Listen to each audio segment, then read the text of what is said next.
खुलुमबाय लोगोफोर, board news चेनेलाव दिनैनि गुबुन मोनसे गोदान भिडिअआव बयखौबो गोजोन फुंबिलिनि बरायनाय थाबाय। दिनै 2026 इं मायथाइनि 20 जुलाइ थामहिनबा 1433 मायथाइनि सावन दाननि 3 खालार समबार बाराय। मिजिंथियो नोंथांमोना बयबो दिनैनि फानजामुथि फरायथिनाय भिडिअखौ जोबजासिम नायलांगोन होननानै।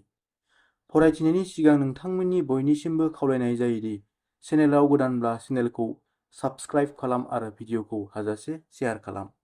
दिनैनि गिबि राशियाव दं मेष राशि। गावखौ धैर्य खालामना लाखिनायनि सान। हाखु दाखुआ नोंथांमोनखौ खहा खालामगोन। बिमा बिफानि हेफाजाबजों गोजाम जेंना खारस्रांगोन। गिदिर खामानि मावनायनि सिगां सानै हयै नायबिजिरनाया मोजां। नखराव एना एनिनिफ्राय गावखौ रैखाथि होनाया मोजां। खरसा फारसे नोजोर लाखिनायनि गोनांथि। नोंथांमोननि दिननि खाफाल गोनां गाबा जादों गोजा। नोंथांमोननि दिननि खाफाल गोनां अनजिमाया जादों 9 आरो नोंथांमोननि दिननि खाफाल गोनां दिगा जादों सानजा। वृषभ राशि। धोरोमारि खामानियाव गोसो जौगोन। खामानि थिलियाव सांग्रांथि लाखिनाया मोजां। लामा खारथाय सालायनाय समाव सांग्रांथि लाखिनाया मोजां। दावराव दावसि जाथायनिफ्राय गावखौ रैखाथि होनाया मोजां। बेफार फालांगियाव मुलाम्फा फैगोन। रांखान्थिजों सोमोन्दो गोनां खामानियाव गुबुनखौ बांद्राय फोथायनाया मोजां नङा।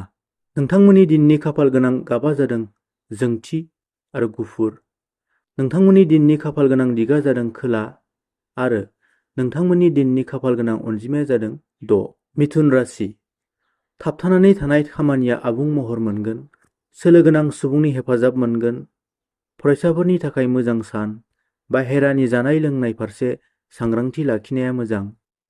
बाथ्रा खोथायाव गुरै सोदोब बाहायनाया मोजां। सावस्रिया गाहामैनो बारलांगोन। नोंथांमोननि दिननि खाफाल गोनां गाबा जादों गोथां। नोंथांमोननि दिननि खाफाल गोनां दिगा जादों सोनाब आरो नोंथांमोननि दिननि खाफाल गोनां अनजिमाया जादों 5। कर्कट राशि। दुखु खस्थनि नारसिनथायखौ खमायनो नाजानाया मोजां। खामानि थिलियाव मोजां मुलाम्फा मोनगोन। नखरनि बाथ्रा खोथाखौ बाहेरायाव फोस्रावना लानाया जेंना सोमजिहोगोन। गोबावनिफ्राय थाद'नाय खामानिखौ नायबिजिरनो जागायफिननाया मोजां। सावस्रिनि फारसे जानाय लोंनाय नोजोर लाखिनाया मोजां। सावस्रिया लोरबाङै नुजाथिगोन। धर्म कर्म समानै दावगालांनाया मोजां। नोंथांमोननि दिननि खाफाल गोनां गाबा जादों गुफुर। नोंथांमोननि दिननि खाफाल गोनां दिगा जादों साहा आरो नोंथांमोननि दिननि खाफाल गोनां अनजिमाया जादों 2। सिंह राशि। गोसोआव फोथायनाय बांगोन। थासारिया गाब गोनाङै बारलांगोन। मान सन्मान बारायगोन। नांथानानै थानाय खामानिया जाखांफिनगोन। थाबथानानै थानाय रांखौ मोनफिननो हागोन। गोसोनि हाबिलाया आबुं महर मोनगोन। नोंथांमोननि दिननि खाफाल गोनां गाबा जादों सना गाब। नोंथांमोननि दिननि खाफाल गोनां अनजिमाया जादों 1 आरो नोंथांमोननि दिननि खाफाल गोनां दिगा जादों सानजा। कन्या राशि। दिनै मोजां खौरांनि थाखाय गोसोखौ खुसि मोनखांगोन। गुबुननि बोसोना मुलाम्फा लाबोगोन। खामानि थिलियाव बिबाना बांगोन। थासारिया मुलाम्फा लाबोना होफैगोन। गोबाव समनिफ्राय थाबथानाय खामानिया जाखांफिनगोन। सावस्रियाव जानाय लोंनाय फारसे सांग्रांथि लाखिनाया मोजां। नोंथांमोननि दिननि खाफाल गोनां गाबा जादों गोथां। नोंथांमोननि दिननि खाफाल गोनां अनजिमाया जादों 5 आरो नोंथांमोननि दिननि खाफाल गोनां दिगा जादों खोला। तुला राशि। धोन लाब खालामनो हागोन। खरसा फारसे सांग्रांथि लाखिनाया मोजां। खामानि थिलियाव खस्थ'नि बिबाङा बांगोन। गोजान लामा दावबायनो सानदोंब्ला बेखौ फिरायफिनोब्ला गाहाम। आद्रा खामानिखौ आबुं खालामनो हागोन। जानाय लोंनाय फारसे सांग्रांथि लाखिनाया मोजां।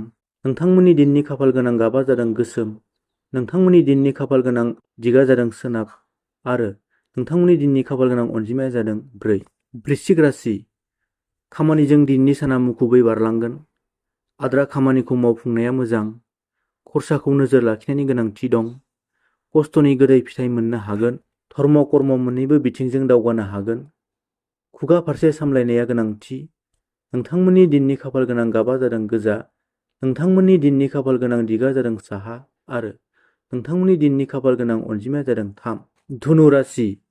खामानि थिलियाव सहायारिफोरनि दावराव दावसिनिफ्राय गोजानाव थानाया मोजां। थासारियाव सानै हयै थिरांथा लानाया मोजां। केरियार आरो जिउनि लामायाव जौगानाय मोनगोन। सावस्रि फारसे सांग्रांथि लाखिनाया मोजां। खामानिजों मुखुब थाना बारलांगोन। बांद्राय आसानि मिजिं खालामनाया मोजां नङा। नोंथांमोननि दिननि खाफाल गोनां गाबा जादों सना गाब।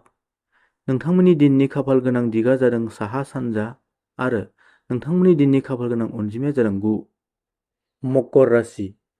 खामानि थिलियाव गोसो जौगोन, जौगानायनि गोदान लामा गेवगोन। गावनि थांखिखौ सिखोमाना लानाया मोजां। बहाबा फैसा सोसननो सानदोंब्ला मोजां सान। खायसे बिथिङाव सानै हयै थिरांथा लानाया मोजां। सावस्रिया गाहामैनो बारलांगोन। नोंथांमोननि दिननि खाफाल गोनां दिगा जादों साहा सोनाब। नोंथांमोननि दिननि खाफाल गोनां गाबा जादों मुगा आरो नोंथांमोननि दिननि खाफाल गोनां अनजिमाया जादों 8। कुम्भ राशि। राङारि लांलाय लाबोलाय फारसे सांग्रांथि थानाया मोजां। सहायारिफोरनि मददजों थाद'नाय खामानिया आबुं जागोन। दावबायनाय बिथिङाव मोजां सान। आय फारसे गोदान लामा गेवनायखौ नुनो मोनगोन। केरियारआ जोंखांगोन। सावस्रि फारसे मोजां गाज्रि मोननैनिबो गेजेराव बारलांगोन। नोंथांमोननि दिननि खाफाल गोनां गाबा जादों फान्थाव गाब। नोंथांमोननि दिननि खाफाल गोनां अनजिमाया जादों 7 आरो नोंथांमोननि दिननि खाफाल गोनां दिगा जादों साहा सोनाब। मीन राशि।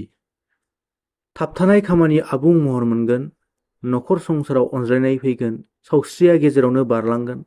मावनो लानाय गासै खामानियाव गोसो जौगोन। गोदान सिमां मिजिंफोरा जाफुंसारगोन। नोंथांमोननि दिननि खाफाल गोनां दिगा जादों साहा। नोंथांमोननि दिननि खाफाल गोनां अनजिमाया जादों 3 आरो नोंथांमोननि दिननि खाफाल गोनां गाबा जादों निला गाब।